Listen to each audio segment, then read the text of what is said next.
웨슬리 설교 86번 열심에 대하여. 본문 갈라디아서 4장 18절.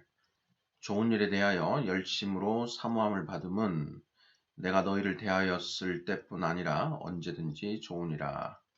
해설. 1781년 작성되어 알마니안 매거진 9 10월호에 실리고 설교집의 앞에 설교 자비에 대하여 다음에 수록되었다.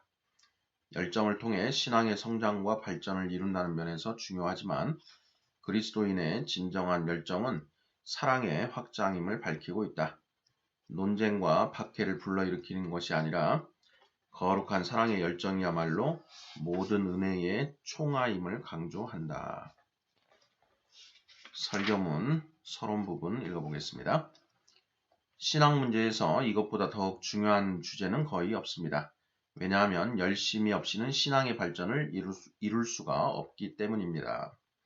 그러나 이교도 국가나 마호메트교 국가나 기독교 국가에서 수년 동안 성행한 열심보다 더 믿음에 폐해를 끼치거나 인류에 해악을 가져다 준 것은 없습니다. 전 세계적으로 교만이나 탐욕이나 야망이나 복수는 수천 명씩 죽였으나 열심은 수만 명씩을 죽였습니다. 사무엘상 18장 7절. 이와 같은 사례들은 옛날에 가장 문명화된 이방 나라들에서 발생했습니다. 그것은 주로 초창기 그리스도인들에 대한 비인간적인 박해 때문이었습니다. 나중에는 로마 교회도 개신교도들을 그에 못지않게 비인간적으로 박해했습니다. 영국에서도 피에 물든 메리 여왕 시대에 박해에 불을 붙인 것은 열심이었습니다. 그 직후 프랑스의 많은 성을 피바다로 만든 것도 열심이었습니다. 결코 잊을 수 없는 파리 대학살 시기에 비저항적인 수많은 그리스도인을 살해한 것도 열심이었습니다. 아일랜드에서 더욱 끔찍한 대량 학살을 야기한 것도 열심이었습니다. 살해당한 사람들의 수나 살인자들이 저지른 충격적인 상황을 고려해 볼 때 창세 이후로 그런 일은 결코 없었다고 믿습니다. 유럽의 다른 지역들에 대해서 말하자면 저명한 독일 저자가 종교개혁 이후로 흘린 피에 대한 완전한 지식을 얻기 위해 여러 장소에 남아있는 기록과 진정한 역사를 탐색하기 위하여 엄청난 고통을 감수했습니다. 그리고 일부는 개인적인 박해로, 또 일부는 40년 동안의 종교전쟁 때문에 1520년부터 4천만 명 이상이 죽었을 것이라고 추정했습니다. 그러나 올바른 열심과 잘못된 열심을 구별하는 것이 불가능합니까? 의심할 여지도 없이 그것은 가능한 일입니다. 그러나 그것은 어려운 일입니다. 인간의 마음에는 기만성이 있기 때문입니다. 열정은 스스로 정당화시킵니다. 그리고 적어도 영어권에서는 그 주제에 대한 논문이 거의 없습니다. 오늘날까지 나는 단 한 편의 설교를 보았을 뿐입니다. 그것은 100년 전에 로체스터의 주교이던 스프라트 박사가 쓴 것입니다. 따라서 지금 그것은 매우 희귀합니다. 하나님을 기쁘시게 하기를 원하는 사람들로 하여금 진정한 기독교적 열심과 그것의 다양한 모조품들을 구별할 수 있게 해주기 위해서 나는 하나님의 도우심으로 이 중요한 문제를 분명하게 해명하기 위해 기꺼이 미력이나마 다할 것입니다. 그리고 이것은 과거보다 이 시대에 더욱 필요한 것입니다. 60년 전에 이 나라에는 종교적인 열심이 희귀했던 것 같았습니다. 사람들은 대체적으로 믿음을 사소한 문제로 여겨 이에 대해서 냉담했습니다. 그러나 그 이후로 상당한 변화가 있었음을 쉽게 찾아볼 수 있습니다. 이 나라의 모든 지역에서 수많은 사람이 그들의 영혼을 구원하고자 하는 진정한 소망을 느꼈습니다. 그리고 오늘날 영국에서는 1세기 전보다 종교적인 열심이 더욱 커졌다고 확신합니다. 이러한 열심에도 올바른 종류와 잘못된 종류가 있습니까? 아마 그럴 것입니다. 우리가 잘못된 것을 피하고 올바른 것을 고수하기 위해서 그것들을 구별할 수 없는지 살펴보기로 하겠습니다. 그것을 위해서 첫째로 진정한 그리스도인의 열심이란 무엇인지 질문하겠습니다. 둘째로 그것의 특성은 무엇인지를 물어보고 셋째로 어떤 실제적인 결론을 내리도록 하겠습니다. 여기까지 서론 부분입니다. 자, 본문 첫 번째 파트. 그러면 먼저 일반적인 열심의 본질은 무엇이며 특히 진정한 그리스도인의 열심의 본질은 무엇입니까? 원어로는 끓는 물의 열기와 같은 열기를 의미합니다. 그것을 정신에 비유적으로 적용하면 따뜻한 감정이나 애정을 의미합니다. 때로는 시기심을 의미하기도 합니다.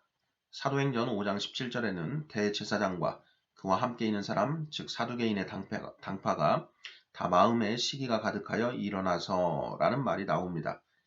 여기서 시기를 나타내는 단어는 에프레스 대산 제루입니다. 이것은 열심으로 가득하여 라고 번역하는 것이 당연합니다.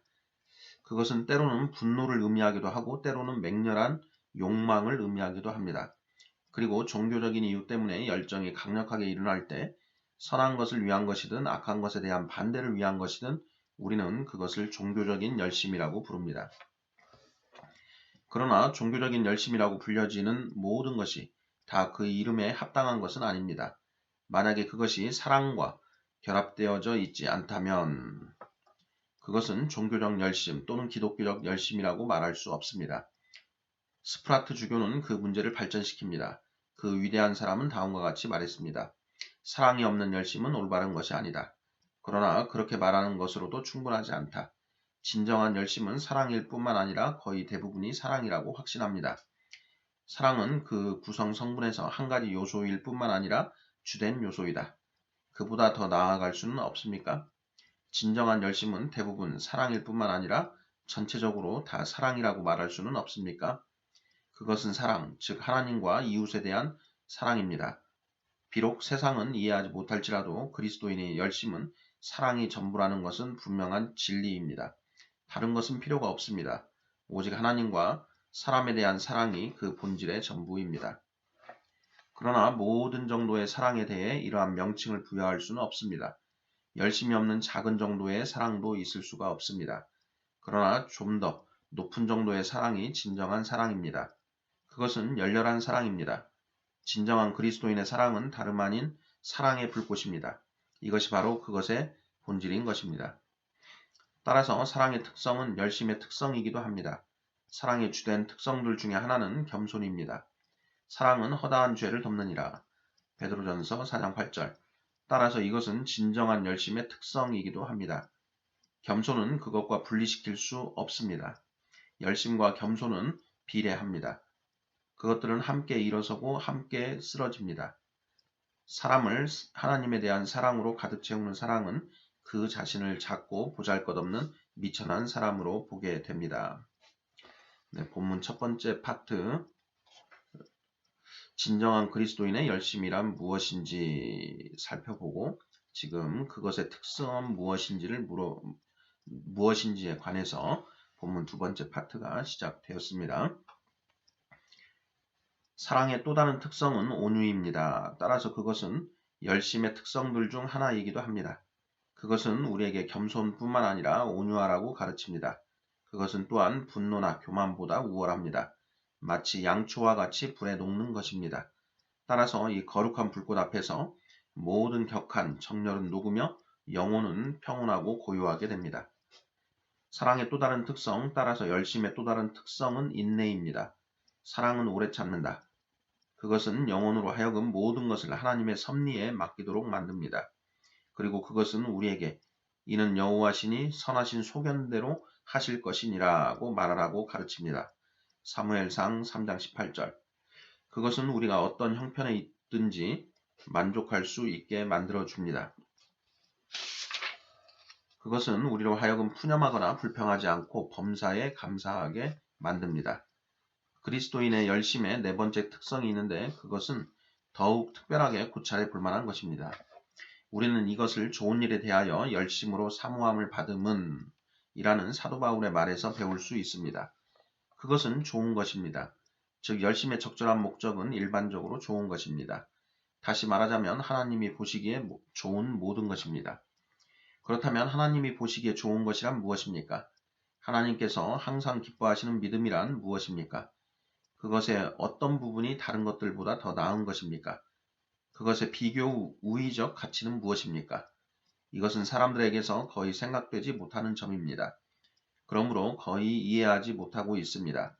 많은 사람이 긍정적 신성에 대해서는 어떤 지식을 가지고 있습니다. 그러나 비교 우위적 신성에 대해서 아는 사람은 거의 없습니다. 나는 이 주제에 대해 쓰여진 책자는 오직 한 권밖에 본 적이 없습니다. 그것에 관한 요약은 보충 설명을 하는데 유익할 것입니다. 기독교 신자에게 사랑은 보좌 위에 앉아 있습니다. 그것은 깊은 영혼 속에 세워져 있습니다. 다시 말하자면 그것은 하나님과 인간에 대한 사랑인데 마음을 채우고 다른 경쟁자도 없이 통치합니다. 보좌 가까운 원 안에는 거룩한 기질이 있습니다. 그것은 오래 참음과 자비와 양성과 충성과 온유와 절제입니다.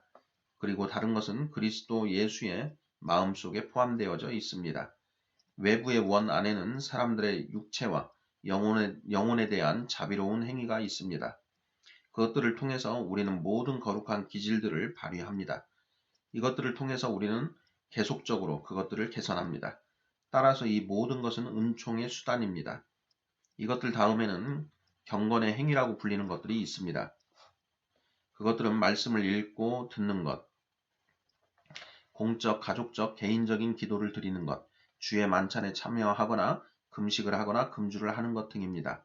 마지막으로 그의 추종자들은 더욱 효과적으로 서로 사랑하고 거룩한 기질을 발휘하고 선한 행위를 할 수 있도록 만들어줍니다.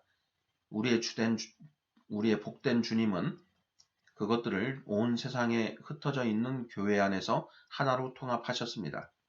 우리는 모든 특수한 기독교 회중 가운데서 보편적 교회의 작은 상징을 소유하고 있습니다. 이것이 바로 오순절 날에 성령이 강림하신 이후로 우리 주님께서 이 땅 위에 세우신 믿음입니다. 이것이 바로 기독교의 온전한 체계입니다. 그리고 그것의 여러 부분들은 우리가 함께 모이는 최저점에서부터 마음속 보좌 위에 앉아있는 사랑이라는 최고점까지 서로 차이가 있습니다. 그러므로 믿음의 모든 분야에서 비교 우위적 가치를 배운다는 것은 쉬운 일입니다. 그러므로 우리는 또한 진정한 열심의 다섯 번째 특성을 배우게 됩니다. 그것은 항상 칼로, 즉 좋은 일에서 발휘되어지듯이 선한 것, 즉 그 대상 속에 들어있는 선의 정도에 비례합니다. 예를 들자면 모든 그리스도인은 교회를 위해서 열심을 내야 합니다. 교회에 대한 강한 애정을 가지고 교회의 번영과 부흥을 간절히 바라야만 합니다. 따라서 그는 보편적인 교회를 위해서 계속적으로 기도하듯이 특별히 자신이 속해 있는 교회나 기독교 단체를 위해서도 열심을 내야만 합니다. 그것을 위해서 그는 기도 가운데서 하나님과 씨름을 해야 합니다. 그러는 가운데에서도 모든 수단을 동원하여 그 경계선을 확장시키고 형제들을 강화시켜야 합니다. 그럴 때에 그들은 우리 구주 하나님의 교훈을 빛나게 할 수 있을 것입니다. 그러나 그는 기독교의 의식들을 위해서도 더욱 열심을 내야만 합니다. 즉 공적이나 개인적인 기도, 주의 만찬, 그의 말씀을 읽고 듣고 묵상하는 것, 그리고 많이 무시되고 있는 금식의 의무 등을 위해서 열심을 내야만 합니다. 그는 기회가 있을 때마다 먼저 모범을 보여줌으로써 그리고 충고나 논증이나 설득이나 권고를 통해서 열심히 권장해야만 합니다. 따라서 그는 자비의 행위를 위한 열심을 보여주어야만 합니다. 자비의 행위를 위해서는 더욱 그렇게 해야 합니다. 하나님은 인애를 원하고 제사를 원치 아니하신다. 다시 말하자면 희생 제사보다 자비가 더 중요하다는 것입니다. 그러므로 그것들이 서로 충돌할 때에는 자비의 행위를 우선적으로 해야 합니다. 사랑이 강력히 요청된다면 성경 읽기나 설교 듣기나 기도를 생략하거나 연기해야만 합니다. 우리는 영육 간의 이웃 사람들의 고통을 완화시켜 주어야만 합니다. 그러나 우리가 선한 일을 위해 열심을 내는 만큼 거룩한 기질을 위해서는 더욱 열심을 내야만 합니다. 우리의 영혼 안에 그 두 가지를 심고 촉진시키는 데 열심을 내야 합니다. 우리가 관계를 맺고 있는 모든 것 가운데서 겸손한 마음, 온유, 유순, 오래 참음, 만족, 하나님의 뜻에 복종함, 세상과 세상 것들에 대해 죽음 등을 가져야만 합니다. 그리고 그것을 하나님 앞에서 진실하게 살 수 있는 수단으로 삼아야 합니다. 살아있는 믿음의 이러한 증거들과 열매들을 위해서는 아무리 열심을 내도 결코 지나치지 않습니다. 우리는 집에 앉았을 때에든지 길에 행할 때에든지 누웠을 때에든지 일어날 때에든지 이 말씀을 강론해야 합니다. 신명기 6장 7절. 우리는 그것들을 기도의 제목으로 삼아야 합니다. 그것들은 어떤 외적인 행동들보다 더욱 훌륭합니다. 육체가 쇠약해질 때에는 외적인 행동을 할 수 없을 것입니다. 그러나 그것들은 영원히 우리와 함께 할 것입니다. 그러나 우리의 최상의 열심은 사랑 그 자체를 위해서 남겨놓아야만 합니다. 그것은 경계의 목적이며 율법의 완성입니다. 교회, 종교의식, 모든 종류의 외적인 행동, 즉 다른 모든 거룩한 기질들은 사랑보다 열등합니다. 그리고 그것들이 사랑에 더욱 가까이 접근할 때에만 큰 그 가치를 지니게 됩니다. 그러므로 여기서 그리스도인의 열심에 큰 목적이 있습니다. 그리스도 안에 있는 모든 진정한 신자들은 열심을 가지고 하나님, 즉 우리 주 예수 그리스도의 아버지에게 정성을 다해야 합니다. 그럴 때에 그의 마음은 하나님과 모든 인류에 대한 사랑으로 더욱 확장되어질 것입니다. 그는 이 한 가지 일을 해야 합니다. 즉 그리스도 예수 안에서 하나님이 위에서 부르신 부름의 상을 위하여 쫓아가야 합니다. 빌립보서 3장 14절. 여기까지 해서 본문 두 번째 파트 열심의 특성이 무엇인지에 관해서 설교문이 작성되어 있고요. 이제 마지막 본문 세 번째 실제적인 결론, 이제 결론 부분이 되겠습니다. 자, 이제는 앞에서 살펴본 것들을 통해서 어떤 실제적인 결론을 이끌어내는 일만 남았습니다.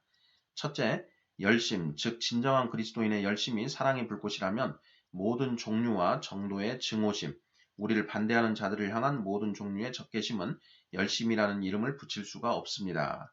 그것은 열심과는 정반대입니다. 열심이 열렬한 사랑이라면 그것은 편견, 질투, 악한 생각 등과는 거리가 멉니다. 사랑은 악한 것을 생각지 아니합니다. 모든 종류의 고집, 그리고 무엇보다 박해하려는 마음은 그것과 전혀 일치하지 않습니다. 그러므로 이러한 사악한 기질들이 거룩한 이름 밑에 몸을 숨기지 못하게 해야 합니다. 이 모든 것은 마귀의 일입니다. 그것들의 정체를 밝혀 더는 가면을 쓰고 방심한 하나님의 자녀들을 속이지 못하게 해야 합니다. 둘째, 겸손이 열심의 특성이라면 교만은 그것과 일치하지 않습니다. 하나님의 사랑이 우리 마음에 부은 바 된 후에도 어느 정도의 교만이 남아있는 것은 사실입니다. 이것은 하나님께서 만물을 새롭게 창조하실 때에 반드시 근절시켜야만 하는 최후의 악들 중에 하나입니다. 그러나 열렬한 사랑이 있는 곳에서는 그것이 지배하거나 상당한 힘을 보유할 수 없습니다. 그러나 우리가 그것에 대해 조금이라도 굴복한다면 그것은 거룩한 열심에 찬물을 끼얹을 것입니다. 그리고 만약에 우리가 즉시 그리스도에게로 가지 않는다면 성령을 완전히 소멸하게 될 것입니다. 셋째, 온유가 열심의 불가분의 특성이라면 자기들의 분노를 열심이라고 부르는 사람들에 대해서는 어떻게 말해야 합니까? 그들은 진리를 완전히 오해하고 있습니다. 그들은 완전히 흑암으로 광명을 삼으며 광명으로 흑암을 삼습니다. 이사야 5장 20절. 우리는 이러한 미혹에 대해서 아무리 경계를 해도 지나치지 않습니다. 왜냐하면 그것은 기독교 세계 전체에 퍼져 있기 때문입니다. 거의 모든 곳에서 열심과 분노는 같은 용어로 통용되어지고 있습니다. 그것들 사이에 어떤 차이점이 있다는 사실을 아는 사람은 지극히 적습니다. 우리는 그 사람은 얼마나 열심인가? 라는 말을 흔히 듣습니다. 그러나 그는 열심 있는 사람이 될 수 없습니다. 그것은 불가능한 일입니다. 왜냐하면 그는 열정에 휩싸여 있기 때문입니다. 빛이 어두움과 일치하지 않고 천국이 지옥과 일치하지 않듯이 열정은 열심과 일치하지 않습니다. 이 점에 대해서는 철저하게 이해하는 것이 좋을 것입니다. 그것에 대해 좀 더 깊이 생각해 봅시다. 우리는 자주 믿음인의 성품을 지니고 있는 사람이 그의 이웃에게 맹렬히 화를 내는 것을 볼 수 있습니다. 그가 그의 형제를 라가, 즉 바보라 부른다면 그는 형제에게 욕을 하는 것입니다. 당신은 형제를 부드럽게 훈육해야 합니다. 그러나 그는 그것이 나의 열심입니다. 라고 대답하려고 합니다. 아닙니다. 그것은 당신의 죄입니다. 만약에 당신이 그것을 회개하지 않는다면 당신은 무덤 아래로 떨어질 것입니다. 무적행 속에는 이와 같은 열심이 많이 있습니다.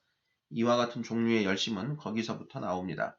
만약에 당신이 이 생을 떠나기 전에 그것으로부터 헤어나지 못한다면 그것이 어디로 가든지 간에 당신도 함께 있게 될 것입니다. 넷째, 인내, 만족, 복종 등이 열심의 특성이라면 불평, 분노, 불만족, 성급함 등은 그것과 전혀 일치하지 않습니다. 그러나 인간들은 이것에 대해 얼마나 무지합니까? 우리는 자주 악한 것들에 대해 초조해하거나 어떤 일에 대해 인내심이 없다고 말하면서도 모든 것을 열심이라고 부르는 사람들을 볼 수 있습니다. 만약에 가능하다면 그들에게 진정한 열심이 무엇인지를 보여주세요. 그리고 그들에게 모든 불평과 죄에 대해 초조해하는 것은 일종의 죄이며 복음의 진정한 열심과는 닮지도 않았고 관계도 없다는 사실을 납득시키십시오. 다섯째, 열심의 목적이 선한 것이라면 어떤 악한 것에 대한 열정은 그리스도인의 열심이 아닙니다. 예를 들자면 우상숭배입니다. 즉 천사나 성인이나 형상이나 심지어 십자가 모형을 섬기는 것입니다. 그러므로 어떤 사람이 너무나도 진지하게 우상숭배를 해서 그 몸을 불사르게 내어줄지라도 그것은 편협한 믿음이나 미신이라고 부를지언정 열심이라고 불러서는 안 됩니다. 그것은 전혀 다른 것입니다. 동일한 전제로 미루어 볼 때 별로 중요하지 않는 것에 대한 열정은 그리스도인의 열심이 아니라는 사실을 알 수 있습니다. 그러나 흔히 이런 실수를 저지르게 됩니다. 지성을 가진 사람들은 그와 같이 연약해질 수 없다고 생각할 것입니다. 그러나 모든 시대의 역사는 그것과는 반대라는 사실을 입증해주고 있습니다. 리들리 주교와 후퍼 주교보다 더욱 강한 지성을 가진 사람은 누구입니까? 그리고 그들뿐만 아니라 그 시대의 위대한 사람들은 사제의 의복에 대해서 얼마나 뜨겁게 논쟁을 했습니까? 거의 100년 동안 가운을 입는 것에 대해 열심히 논쟁을 했습니다. 이 얼마나 수치스러운 일입니까? 차라리 밀집이나 보리쌀에 대해서 논쟁하는 것이 더 낫겠습니다. 실로 이것을 열심이라고 부를 수 있을 것입니다. 그렇다면 왜 차라리 이것을 지혜나 성결이라고 부르지 않았습니까? 동일한 전제로 미루어 볼 때 견해에 대한 열정도 그리스도인의 열심이 아닙니다. 그러나 그것을 인식하는 사람은 거의 없습니다. 기독교계에서 이와 같이 잘못된 열심이 가져다 준 해악은 이루 헤아릴 수 없을 만큼 많습니다. 로마 교회의 견해에 대해 열심을 낸 사람들에 의해서 얼마나 많은 생명을 잃었는지, 화채설이라는 지각 없는 견해를 열렬히 지지한 사람들에 의해서 얼마나 많은 훌륭한 사람들이 죽었습니까? 그러나 편견이 없는 사람은 이러한 열심이 세상적이요, 정욕적이요, 마귀적이라는 것을 압니다. 그리고 그것은 여기서 사도 바울이 권장한 열심과는 정반대가 됩니다. 열심, 서로 목을 자르게 만드는 이것은 어떤 방식의 열심입니까? 이런 정신으로 불타는 사람들, 그러다가 죽은 사람들은 의심할 여지도 없이 천국이 아니라 결코 꺼지지 않는 불이 그들의 분깃이 될 것입니다. 마지막으로 만약에 진정한 열심이 항상 그 대상 안에 존재하는 선의 정도에 비례한다면 그것은 위에서 언급한 비율에 따라 즉 믿음의 여러 부분의 비교 유의적 가치에 따라 점점 더 높아져야만 합니다. 예를 들자면 진정으로 하나님을 두려워하는 사람은 교회를 위해 열심을 내야만 합니다. 보편적 교회뿐만 아니라 그들이 속해 있는 지역교회를 위해서 열심을 내야만 합니다. 이것은 사람의 약속이 아니라 하나님의 약속입니다. 하나님은 사람이 홀로 있는 것이 좋지 못하다고 생각하셨습니다. 따라서 그의 자녀들은 연락하고 상합하여 각 지체의 분량대로 역사해야 합니다. 그와 동시에 그들은 하나님의 종교 의식들을 위해서 더욱 열심을 내야 합니다. 즉 공적인 기도와 개인적인 기도, 하나님의 말씀을 듣고 읽는 것, 금식, 주의 만찬을 위해서 더욱 열심을 내야 합니다. 그러나 그들은 경건한 행위보다 자비의 행위를 위해서 더욱 열심을 내야 합니다. 그들은 겸손, 온유, 복종 등과 같은 거룩한 기질들을 위해서 더욱 열심을 내야 합니다. 그러나 믿음의 총체요, 완성인 하나님과 인간에 대한 사랑을 위해서는 가장 큰 열심을 내야 합니다. 이제 이러한 것들을 우리 자신의 영혼에 밀접하고도 정직하게 적용시키는 일만 남았습니다. 우리는 모두 좋은 일에 대하여 열심으로 사모함을 받음은 언제든지 좋으니라는 일반적인 진리를 알고 있습니다. 우리 모두 그것을 특별히 우리 자신의 영혼에 적용시켜 봅시다. 허물과 죄로 죽었던 자들은 이 도에 관계도 없고 분깃될 것도 없습니다. 술 취함, 안식일 범하기, 더러운 욕설 등과 같은 공개적인 죄 가운데서 사는 사람들도 마찬가지입니다. 그들은 열심과는 아무런 관계가 없습니다. 그들은 그 말을 입에 담을 자격도 없습니다. 마귀의 일을 행하면서도 하나님에 대한 열심을 입에 담는 사람은 어리석고도 무례합니다. 그러나 만약에 당신이 마귀와 그의 모든 행위를 버리고 마음속으로 주 너의 하나님께 경배하고 다만 그를 섬기라는 말씀대로 결심했다면 차지도 아니하고 더욱지도 아니하도록 조심하십시오. 그리고 하나님에 대하여 열심을 내십시오. 당신은 가장 낮은 단계에서 시작해야 합니다. 교회를 위해서 열심을 내세요. 특히 당신의 운명을 걸고 있는 지역교회를 위해서 더욱 열심을 내세요. 양심에 거리낌이 없도록 이것의 유익에 대해 공부하고 그 모든 규칙을 조심스럽게 준행하십시오. 그러는 도중에도 하나님의 종교 의식들을 무시하지 않도록 주의하십시오. 바로 그것을 위하여 교회가 세워졌기 때문입니다.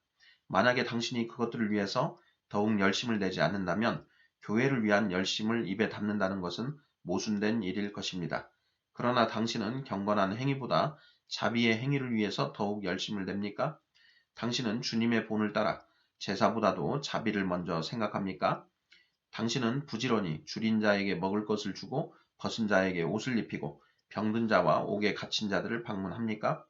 그리고 무엇보다도 영혼들을 사망에서 구원하기 위해 모든 수단을 동원합니까? 만약에 당신이 기회 있는 대로 모든 이에게 착한 일을 하되 더욱 믿음의 가정들에게 한다면 교회를 위한 당신의 열심은 하나님을 기쁘시게 할 것입니다. 그러나 만약에 당신이 조심하여 선한 일을 힘쓰지 않는다면 교회와 무슨 관계가 있겠습니까? 만약에 당신이 동관을 불쌍히 여기지 않는다면 주님도 당신을 불쌍히 여기지 않으실 것입니다. 마태복음 18장 33절 주님은 헛된 재물을 다시 가져오지 말라 하실 것입니다. 당신의 모든 행위는 여호와의 가증히 여기시는 것이 될 것입니다. 당신은 하나님이 짝지어 주신 것을 나누지 말라고 배우지 않았습니까? 경건의 행위를 자비의 행위와 분리시키지 말라고 배우지 않았습니까? 당신은 이 두 가지에 대해서 한결같이 열심을 냅니까? 지금까지 당신은 하나님 앞에 만족스럽게 행하였습니까? 하나님은 사람의 뜻과 마음을 살피는 자이시며 하나님은 영이시니 예배하는 자가 신령과 진정으로 예배해야만 한다는 사실과 결과적으로 거룩한 기질에서 비롯된 것이 아니라면 그 어떤 외적인 행위도 하나님이 연락하실 만한 것이 되지 못한다는 사실을 명심하십시오. 거룩한 기질이 없으면 그 누구도 그리스도와 하나님의 나라에 들어가지 못합니다. 거룩한 기질이나 다른 모든 것보다 사랑을 위해서 가장 열심을 내야 합니다.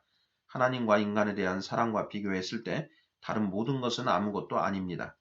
내가 내게 있는 모든 것으로 구제하고 또 내 몸을 불사르게 내어줄지라도 사랑이 없으면 내게 아무 유익이 없느니라.